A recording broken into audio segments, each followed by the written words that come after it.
Hello and welcome into mathematics. At this point in time, we're discussing on trigonometry, cosine rule condition 2. In the first video, I did discuss on what is termed as cosine rule condition 1.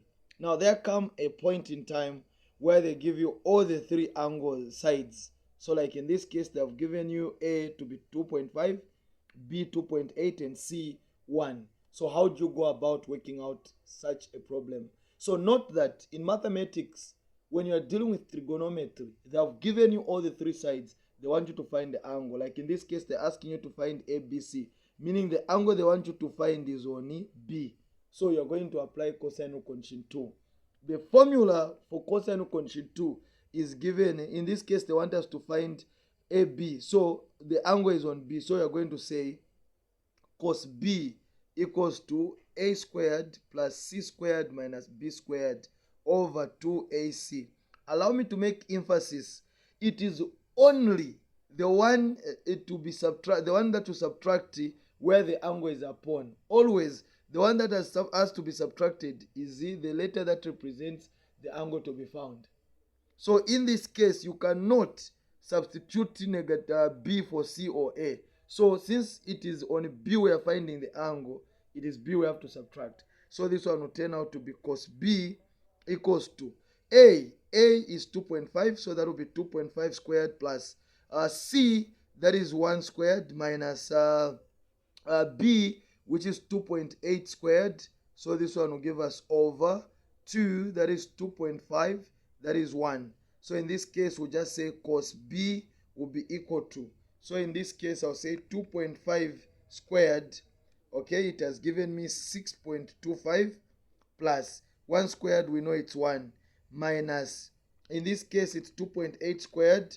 So this one has given me 7.84 over. So I'll multiply 2.5 times 2 times 1 for the denominator. It's giving me a 5. So it will be cos B equals to. So in this case, we'll add up 6.25 plus 1, following the order of operation before I subtract. So this one will give me 7.25 minus 7.84, that is over 5. So it will be cos B equals to. So 7.25 minus 7.84 equals to. It has given me negative 0.59 divided by 5. So it will be cos B equals to. So divided by 5. So this one has given me negative 0.118. So what we want is B. So it will be B equals to.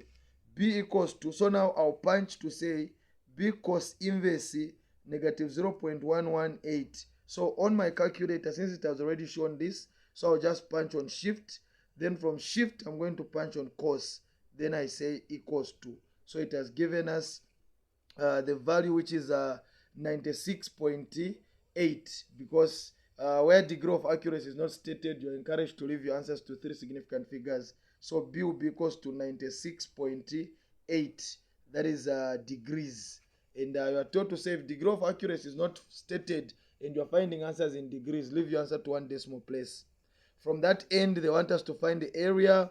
So we'll say area equals to 0.5 AB sine theta. So in this case, remember that the angle that we found is 96.8. So meaning the two sides enclosing, it will be A and C. So this one will just say 0.5 times what? 1 times what? 2.5. You cannot use this 2.8. It's not enclosing the angle.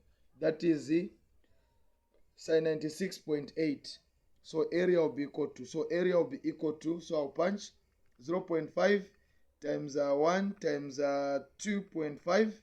That is sine 96.8. So it is giving me 1.24. That is a kilometer squared for our area. Shortest distance, you just have to say shortest distance equals to 2A over B. So it will be shortest distance equals to 2. What is A? The area found, 1.24 over shortest distance of what? They're saying shortest distance of B to AC. So it will be shortest distance of B to AC, which is 2.8. So I'll just multiply 1.24 times 2 equals to. It has given me SD equals to 2.48 divided by 2.8. So I'll say divided by 2.8. So in this case, when I divide that by 2.8, so I said 2.48 divided by 2.8. So it has given me shortest distance equals to 0.89. That is 0.89 kilometers. That's what you're going to find. Then lastly, but assuredly not the least, they're asking us to find 2 cos theta equals to -1. So remember I said what you want is theta. So first you divide by 2. 2 cancels. So it will be cos theta equals to -half. So what you want is theta. So cos will cross over. So theta will be equals to cos inverse -half. So theta will be equals to, so I'll punch this on the calculator. So I'll say shift cos, then open brackets, -1 over 2. So remember I said half, it's punching on AB/C, so equals to. So it has given me 120. So 120 is for the first quadrant. And if you check the limit, they're saying that the answer we are looking for should be between 180 and 360. So remember I told you I wrote this to say all students take Chiwoku. So since this one will be not for any quadrants in respect to the question given, so you ask yourself, where is cos positive in the fourth quadrant? In the fourth quadrant, we say 360 minus theta. So in this case, you just say 360 minus this theta that you found, which is 120. Your answer will be 240 degrees. Thank you so very much.